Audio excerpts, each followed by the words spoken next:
So the other day I went to my local cinema and I thought, hey, why not watch the first major superhero movie to come out in 2024? So I got my ticket, grabbed my popcorn and lost 2 hours of my life. Walking in, I didn't have high hopes, to be honest. I saw the countless opinions online on how this movie was unnecessary and how it was going to flop. But there was still a small part of me that thought maybe there's a chance, a small possibility that I like the movie. But damn was I wrong. Madam Web was written by Matt Sazama and Burke Sharpless, the goats of the film industry, some say, bringing us some of the finest in filmmaking with Dracula Untold, Gods of Egypt, Power Rangers, and of course, who can forget? It's Morbid time. It's like Sony thought, who are the shittest writers in the industry with no track record of having critical success? What's worse is, despite all those movies being so bad, they all have been very financially successful, with all of the movies I just mentioned being quite profitable actually. Anyways, their talents, or lack of, really shine through in this film. The movie effectively revolves around Dakota Johnson's character of Cassie, who, as a result of being rescued by a tribe of spider people, gains the powers of seeing the future. It's through her powers she finds out that her mother's murderer, Ezekiel, with his spider powers, is on the hunt to kill these 3 girls, as he keeps seeing the same dream of being killed by their hands. Cassie takes up the responsibility of saving the girls from harm's way, and in the process discovers more about her origin. And yeah, that's basically the plot. There's nothing more to really uncover.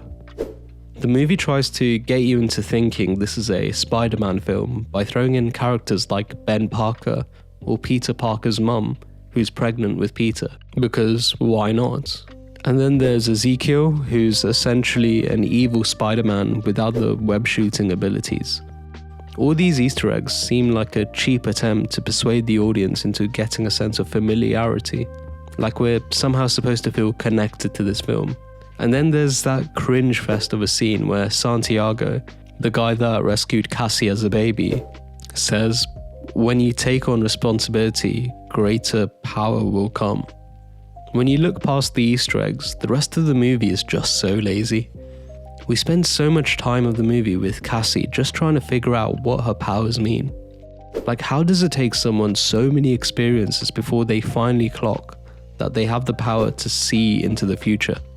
And then once she does realize her abilities, it doesn't get much better since she can see the future.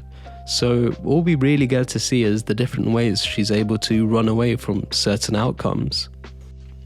What also bugged me was the trailer gives us a glimpse of the 3 girls having powers, so surely it would be reasonable to expect some decent screen time for that. Maybe even a classic fight scene where all 4 of them take on Ezekiel. But no, instead we get about 20 seconds in total. The thing is, surely everyone at Sony knew this was the movie no one asked for, no one cared for. So why not go all in?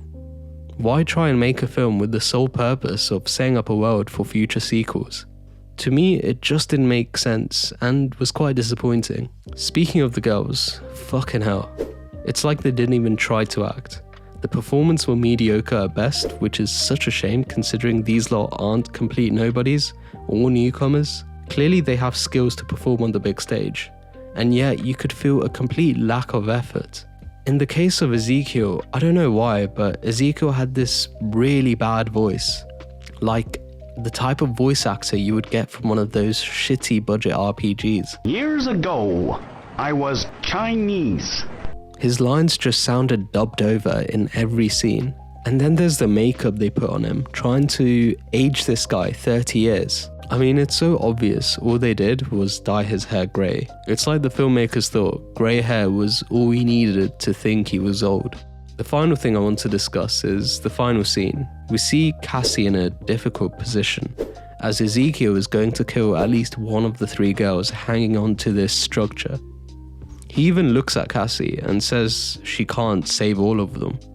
And that's when the bullshit reaches a new level, because all of a sudden she's able to produce these 3 ghost copies of herself, who individually help the girls up, It's like the writers themselves got bored of Cassie's powers and so decided to make stuff up. This movie was a tough watch, honestly, so I can't rate it more than 1.5 out of 10. Anyways, those are just my thoughts. Let me know if you agree or disagree in the comments below, and if you want to see more content, feel free to like, subscribe, and I'll catch you in the next one.